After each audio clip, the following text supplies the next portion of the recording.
American cable giant Comcast is capping customers' data plans. It could be the start of a major shift for an industry trying to stay afloat in the age of streaming. That story kicks off the roundup.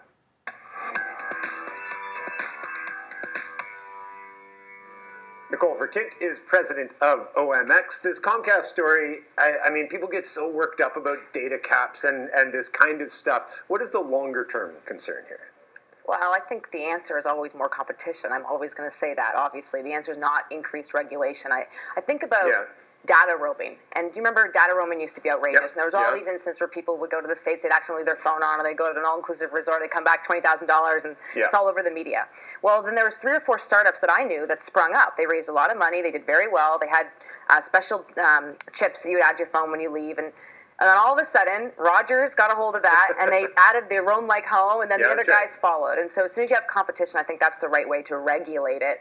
But in this case, there's infrastructure barriers, or there's massive infrastructure expenditure in this space, and so you probably need some of this regulation. So right now they're saying this is like Comcast is doing this. They're calling it a test. It's not really a test anymore. They've expanded it now to Chicago, but the cap is 1 terabyte. I cannot. It's huge. It's huge.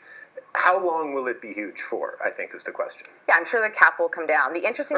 But how long will a terabyte be something that we consider huge? When we start streaming, HD, 4K, whatever video, and all your television you're consuming is via the internet rather than, a hardwired thing to a box on top of your television, a terabyte might soon feel like, a megabyte today. Yeah, but this is where they need to make money. And it's interesting. I kind of consider it like a Netflix tax, right? So the cable companies are losing a whole bunch of customers to companies like Netflix, and now people are streaming massive amounts, so they're going to have increased bills. It's going to go right back to the original company. Well, if the answer in the wireless world was, and maybe still is here in Canada, is competition, what does that look like? I mean, given, as you say, the technological sort of barriers here, does somebody need to just innovate that space, and who's going to do it? Right, and we saw it in the cell phone space with Wind and Fido, and then they got bought by the big That's what companies. happens, right? So I think in the interim, something like at least alerting customers, you're about to go over, this is how much you're going over by, requiring that alert system, and then not gouging. I mean, I know what data costs. I'm very familiar with those costs. Yeah. It's pennies. It's nothing. So why are we charging like 3 times what your bill is? Because they can. Yeah, exactly. Okay, the Uber drivers in Ontario are now automatically insured. You turn on the app and it just kicks in. For such a fight over, the lead up to this, wow, a pretty simple solution kicks in. Does this put it all away? I mean, does it show how simple this should have been from the beginning?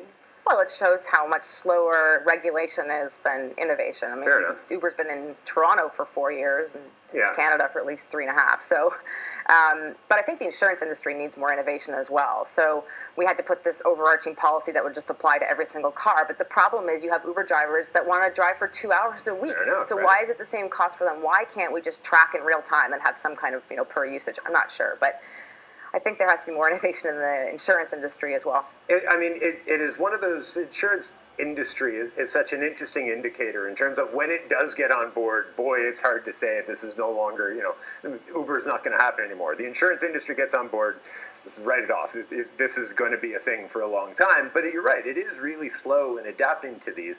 How do you... and it's a hard space to innovate because there's so much financial risk to it. It is, but Uber is representative. Like the Uberization of everything is happening right now, and so insurance will have to catch up with concepts like Airbnb, other peer-to-peer markets, and so I think they're going to need to use this model and apply it across pretty much every sector within the next couple of years. Like Uber for the insurance industry. There you go. I'm stealing that idea. The story of Theranos, the CEO is Elizabeth Holmes. They were to be the next big thing. The talk about innovating. They were going to innovate a space health that hadn't been innovated since the 1800s. The fall from grace in this story is spectacular. It's huge. She's been banned now from running a lab for 2 years. What happens to this company now? I mean, can Theranos, just to remind people, this was a company that said instead of drawing blood, they could do all these blood tests by just doing a pinprick on your finger. And it was evaluated at, $9 billion? Yeah. She was valued at $4.5 billion, and now the company's at $800 million and she's at 0. It's So look, this is the way I see it. Highly, highly intelligent woman. I was following her for years. She's my age. She raised massive amounts of money. She has hundreds of patents to her name, so she's highly technical. I think she got into a lot of arguments with her engineers. I saw blog posts 6 more months ago from those people on Glassdoor.com complaining about her.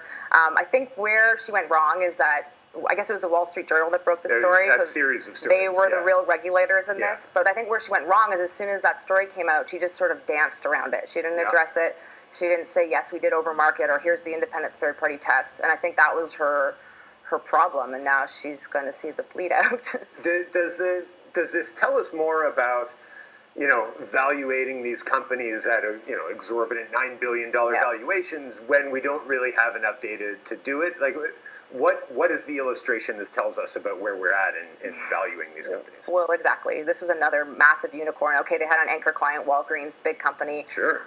But you're right, that happens frequently. I think we all know they're going to be worth a lot of money and they're very valuable, but is it, like 60 times EBITDA? And most of them are losing money. I'm not really sure what company was that. And at the same time, it sort of feels like, as I said, this is a space that desperately wanted and needed to be innovated.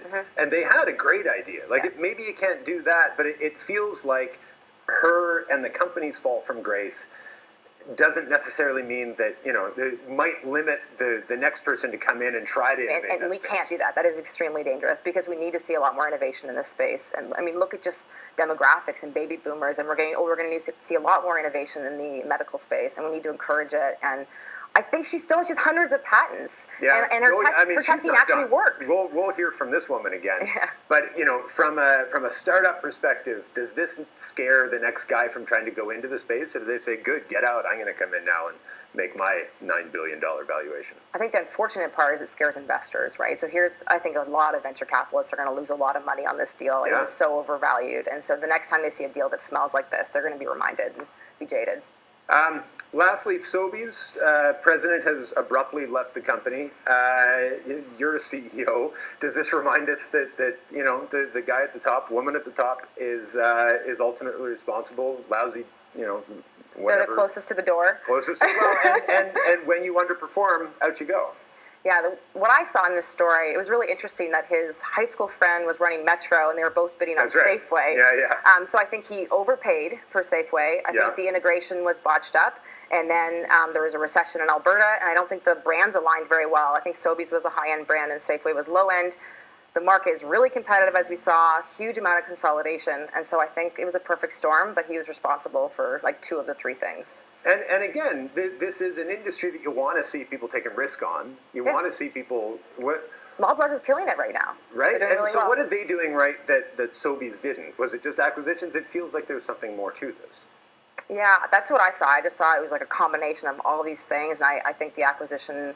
It was a $3 billion write-down of goodwill is what I saw. I mean, that just kills you, right? So you acquire a company for a price, and you're paying for a lot of that goodwill, and then overnight that becomes worthless. I think that scares shareholders. As it would. I mean, same-store sales at shops open more than a year decreased by 1.8%. And this is not a new company. This is a legacy brand with recognizable. You would expect that they would be able to do better than that. Right, so he reported the earnings, and then he was out the next day. Yeah, well, and does it, as a CEO, is it something that stays top of mind that you're always aware of, that you don't deliver, you could be the first to go? Yeah, it's kind of the opposite of going down with the ship, right? I think you're the last one off, or you're the first one out when you screw up. So. But are you sort of intrinsically aware of that? And I've only ever just been a soldier in somebody else's army. Is it tough to be the general? Of course. Yeah, a lot of sleepless nights. Yeah, well, there you go. All right, we're going to have to leave it there. Always a pleasure to have you. Nice to see you again. Thanks, Peter. All right.